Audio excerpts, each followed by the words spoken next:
佢仲會幫你直接轉駁到線上顧客服務員去處理你嘅查詢。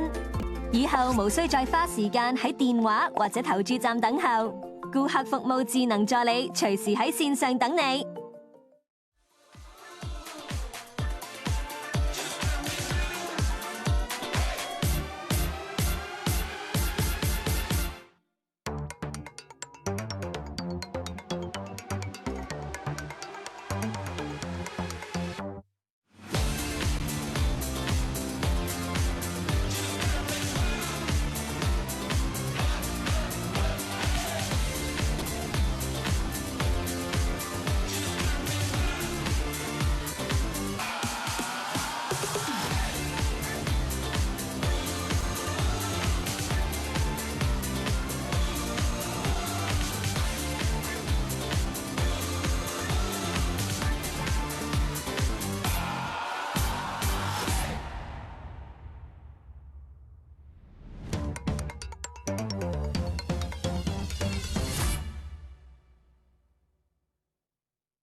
歡迎收睇越洋轉播澳洲東賓杯賽馬嘅賽事㗎。今個星期六咧，我哋又翻到嚟澳洲昆士蘭啦，布里斯本市嘅東賓馬場咧，就睇3場賽事嘅主題賽事咧，將會係就 S1 嘅第2場賽事咧，即係喺加場啊東賓杯嘅賽事嚟嘅。冇錯啦，咁啊上個星期我哋睇過東賓1萬錦標啦，嚇咁啊當日嘅場地就麻麻地，似乎今日咧今個星期咧嗰個場地就有好轉嘅情況啊。咁啊上個禮拜啊跑大爛地嘅，今日就由黏地都改咗變咗係即係都係啲 soft 花高啲檔次嘅黏地啦，冇錯，乾快少少啲啦。大家睇畫面都見到啦，喺澳洲東賓馬場咧就天晴啊，氣温24度嘅，因為原本星期頭嘅時候掛牌都係 soft 6嘅，咁但係去到星期3度開始轉啦，變咗 soft 5。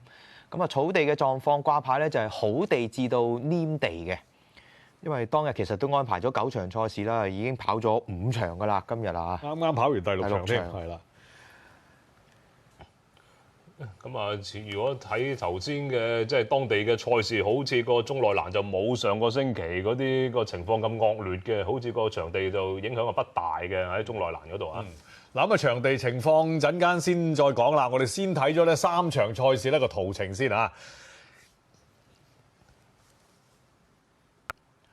係咁呢3場賽事咧，就其實就綜合多2個途程嘅啫，兩場係2000米啦，包括主題賽事嘅東賓杯。咁另外咧就一場短啲路程嘅賽事嚟嘅，就全球匯合賽事布里斯本賽馬會短途賽啦。嗰場就1350米嚟嘅。咁咁啊，上星期就睇過呢個馬場嗰個特色㗎啦，就個面積唔係好大，直路係比較短一啲。咁跑到啲中短途啊，130呢啲賽事咧都係起咗步之後有條直路啦先轉彎嘅。咁就用晒對面直路嘅要。咁啊，今日嘅賽事嚟講，咁啊即將開跑就 S1 嘅第一場啊，玫瑰錦標啊，呢一場咧將會由3歲嘅千馬擔綱咧跑2000米嘅賽事，將會1點17分開跑。咁啊，主題賽啦，東賓杯啦，將會喺第二場啊，亦都係跑2000米嘅1點57分開跑。咁之後尾場咧就係香港賽馬會全球匯合彩池啊，布里斯班賽馬會嘅短途錦標啦，130米，將會2點半開跑嘅。咁亦都設有4重彩同4連環合拼彩池啦，孖寶、孖 T 同埋三寶嘅。孖 T喺第2、3場啊 ，S1 嘅第2、3場，三寶咧就當然都係呢3場啦。咁呢3場賽事就將會係呢個賽馬日啦，實際上喺當地嘅第7至第9場賽事嚟嘅。咁即係跑到佢哋嘅尾場㗎啦，將會。咁啊，之前嘅6場賽事咧，4位悉尼騎師贏咗馬㗎喎，4位都唔同人㗎啦。咁啊，分別就郭立基啦、金美琪啦、貝湯美啦、羅里亞4位都贏咗馬㗎啦。咁啊，睇下啲馬匹嘅退出先啦，大部分都係啲後備馬嚟㗎啦。咁啊 S1 嘅第一場咧就17號華措天女啦，18號秀恩愛，19號愛妃一般，20號山南聚同埋21號嘅流星追月都退出咗㗎啦。保唔入啊？係啦，咁啊第二場咧就浮動如水11號咧就比較早少少嘅退出嘅。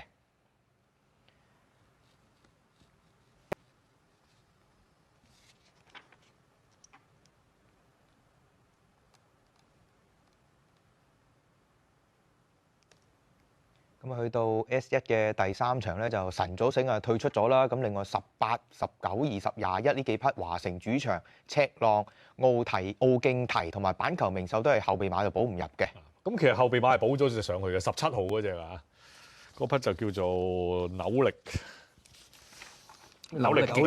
激增，係未入晒咯。係啦，咁啊 S1 第一場嘅出走騎師咧係廖偉德。咁啊啱呢件彩衣啊爆咗個冷門啊！玉龍賽馬團體唔知點解咁冷喎？嗰隻係紐西蘭橡樹賽冠軍，真係跑3級賽跑贏30幾倍喎。係咯。好啦，咁啊頭場賽事啊，將會係玫瑰錦標啊，係啦，跑2級賽啦呢一場啊，3歲嘅黐馬嘅賽事，咁啊跑2000米嘅，睇下各區嘅。